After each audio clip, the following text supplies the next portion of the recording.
మీ business ఏదైనా మీ ఊర్లో promotion చేయాలంటే అది సుమన్ టీవీతోనే సాధ్యం. ఇప్పుడే సంప్రదించండి.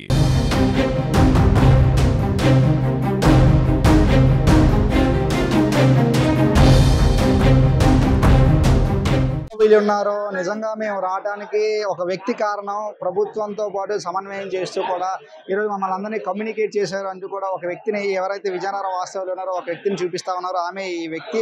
సో ఈమెతో మాట్లాడి మరిన్ని విషయాలు తెలుసుకునే ప్రయత్నం చేద్దామా. అసలు ఏం జరిగింది సార్? మేము ఫస్ట్ నేపాల్కి ఒక ట్రిప్గా మేమందరం ఒక ట్రూప్గా 81 మెంబర్స్ బయలుదేరాము. చాలా హ్యాపీగా జరుగుతుంది మా జర్నీ అంతా కూడా. ఫస్ట్ మన ముక్తినాథ్ని దర్శనం చేసుకున్నామండి, చాలా హ్యాపీగా జరిగిపోయింది. తర్వాత లుంబిని పార్క్ అని అవన్నీ చూసుకున్నాము. తర్వాత మనోకామన కూడా వచ్చాము. అక్కడ వరకు కూడా చాలా అసలు ఎటువంటి ప్రాబ్లము లేదండి. మనోకామన నుంచి వస్తున్నప్పుడు మాకు చిన్న ఇన్ఫర్మేషన్ వచ్చింది, ఇలాగా కాఠ్మాండూలో కొంచెం ప్రాబ్లంగా ఉంది, అల్లర్లు అవి జరుగుతున్నాయని. సరే అంటే మేము ఆల్రెడీ రీచ్ అయిపోయాం కదా అని హోటల్ వరకు వచ్చేసామండి. మరుసటి రోజు మార్నింగ్ ఎర్లీ మార్నింగే బయలుదేరి పసుపునాథ టెంపుల్కి వెళ్ళామండి. టెంపుల్ దర్శనం అయిపోయింది. వస్తున్నప్పుడు ఇంకా విపరీతమైన రోడ్ అంతా కూడా కాల్ చేయడం, టైర్ కాల్ చేయడం, విపరీతమైన జనం. అసలు అందులో నుంచి రావడమే మాకు చాలా కష్టం అయిపోయిందండి. ఎలాగో ప్రాణాలు ఒగ్గపెట్టుకుని మొత్తానికి మేము రూమ్కి చేరుకున్నాం, మా హోటల్ రూమ్కి చేరుకున్నామండి. చేరుకున్న రోజు నుంచి ఇంకా బయటకి వెళ్ళడానికి లేదు. మాకు వాటర్, ఫుడ్ చాలా ఇబ్బంది అయిపోయిందండి.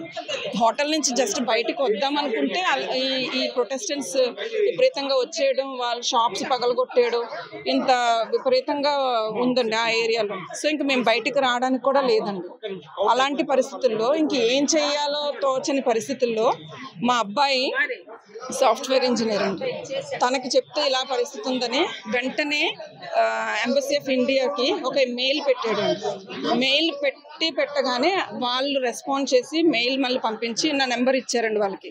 సో నా నెంబర్ వాళ్ళందరికీ పంపించి చేయడంతో వాళ్ళ దగ్గర నుంచి ఇమ్మీడియట్గా నాకు ఫోన్ కాల్ వచ్చిందండి. వచ్చి మీరు ఏంటి, ఎక్కడున్నారు, ఎక్కడ స్టక్ అయ్యారు, ఏంటి అక్కడ సిచ్యువేషన్ ఏంటి, ప్రతిదీ కనుక్కొని ఈ రోజు వరకు ప్రతి 10 నిమిషాలకు ఒకసారి మాకు కాల్ వస్తూనే ఉందండి. మా కరెంట్ స్టేటస్ ఏంటి అనేది ప్రతి 5 నిమిషాలు 10 నిమిషాలకు ఒకసారి చూసుకుంటున్నారండి. కనుక్కోవడం వల్ల మమ్మల్ని చాలా సేఫ్గా we felt that we are in safe hands. నేను ఒక విషయం చెప్తానండి, నాన్ డెమోక్రటిక్ కంట్రీకి డెమోక్రటిక్ కంట్రీకి డిఫరెన్స్ క్లియర్గా అక్కడ కనిపించిందండి. నాన్ డెమోక్రటిక్ కంట్రీ ఉంటే కనుక ఎలా ఉంటుందని నేపాల్లో చూసామండి. డెమోక్రటిక్ కంట్రీ అంటే అసలైన ప్రజాస్వామ్యం అంటే ప్రజల వద్దకు పాలన, ప్రజల కొరకు పాలన, ప్రజల యొక్క పాలన.